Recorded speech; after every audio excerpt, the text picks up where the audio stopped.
Yan guys, so this is actually perfect. Nakasilip. Nakasilip yung bata dun, no? Alam niyo pag nagwa-vlog ako eh.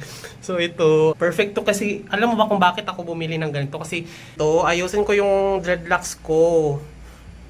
Kasi di ba naghihimulmol na siya, tingnan mo oh.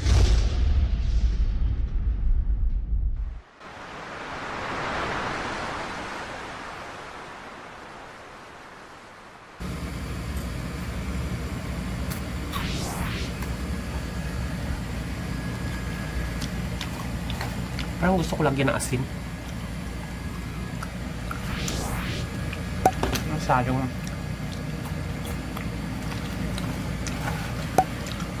asin. 85 kilo.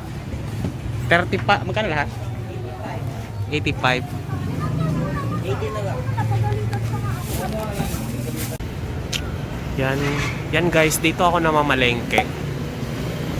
Yan. Yan, dito may Tiangge. Yan, walang katao-tao. Dito ako sa mini stop. Bibili muna ako ng margarine.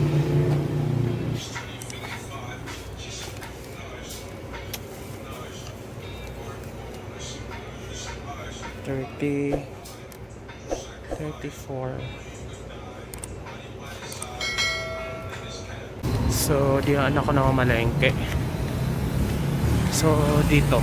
Yan, dyan ako namamalengke. Tapos dito, dyan ako nakatira. So, ano lang, malapit lang. Lakad lang talaga. Mga 1 minute. Yan o.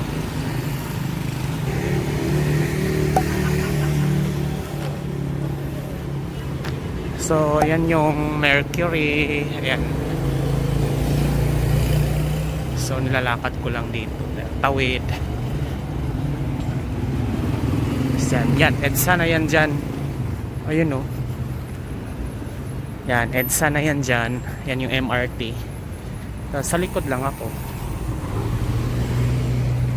Yan, sa likod lang ako dumadaan pag namamalengke ako. May bakery dito. Yan yung bakery. Pero hindi ako dyan bumibili kasi mas masarap yung tinapay doon sa kabila. Pero pag pandesal dyan.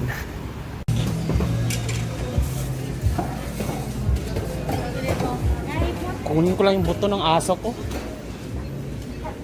Yeah. Sige.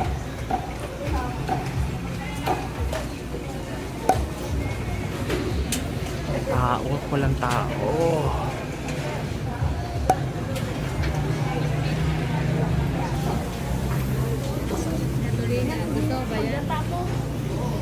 Ina. Kakahipon, napurga ko ng hipon nung nakarang linggo eh. Kahit ito na lang siguro, kalahati. 100. Anong tawag dito? Galunggong. Parang ito din yun? Ay, matambaka. Matambaka. Mahal yata ngayon yung hipon, malalaki. Yan, maganda hipon. Malalaki. Prito ko na lang yan. Hey! Good morning guys! Kamusta naman kayo dyan? At ngayon ay magluluto tayo ngayon ng... Ano ba pwedeng lutuin natin ngayon? Lutuin ko na lang yung isda na binili natin sa palengke yung nakaraan dahil gugutom ako na siya. Gugutom talaga ako.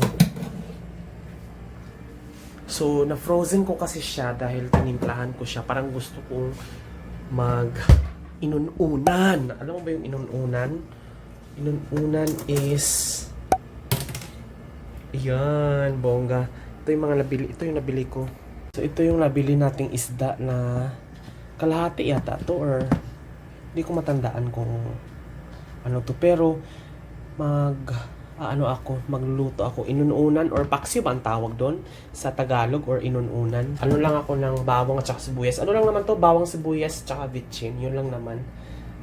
Kasi wala akong gulay pag gusto kong sabawan to eh. So, siguro inununan na lang kasi mukhang masarap siya.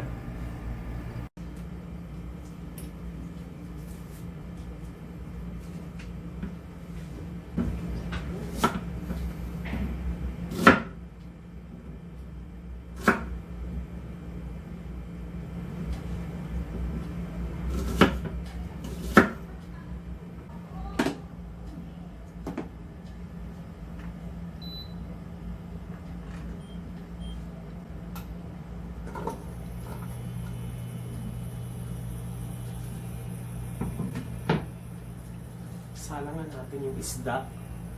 Yan. Medyo frozen pa ito pero pwede na.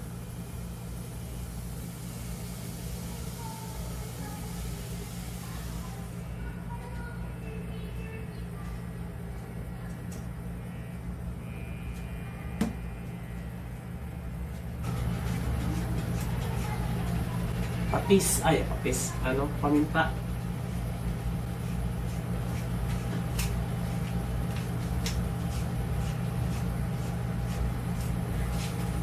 Konting tubig lagyan natin para hindi maubos yung sabaw. Lagyan natin ng suka.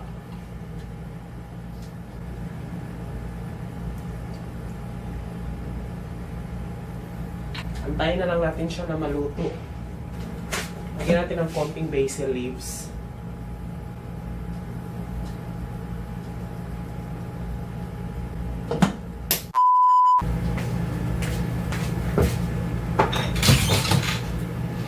Ay, tulog na naman ang aking alaga. Nagising siya. Bili pala ako ng dalawang tasty, guys. Hindi ko napakita sa inyo. Ito tasty na gardenia na normal lang. Yung ano nila. Tsaka isang ano to? With raisin. May bawal to guys kasi may raisin eh. Or pasas. Bawal sa aso ang pasas.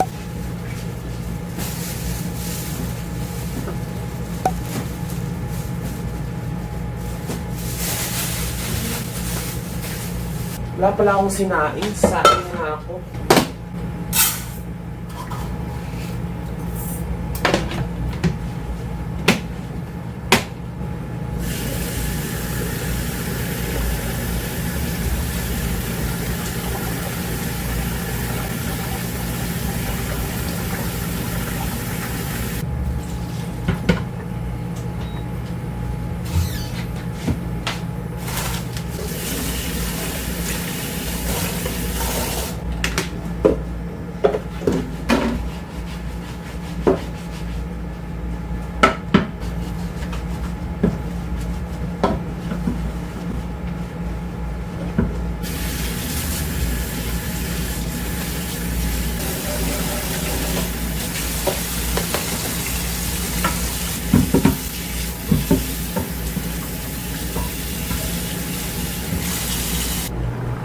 Kumulo na. Konti na lang maluluto na to. Yan na muna natin siya dyan. Mabilis maluto to kasi isda eh. Tingnan ko muna. Tapos antayin ko munang maluto yung kanin. Kasi wala pa akong kanin dito eh. So, ayun na nga, luto na ang ating paksiw na isda or sa Bisaya, inununan. Ko siya nalagyan ng ating pangmalakasang luya. Kasi hindi ako nakabili ng luya pero okay na yan, lagyan ko naman ng paminta. Thank you so much for watching, guys. Hello guys, kamusta? Nakaligo na rin ako at natapos ko na din ang aking mga gawain. Ipakita ko lang yung after ng aking buong araw na pag-wire at pagbabawas ng mga gamit.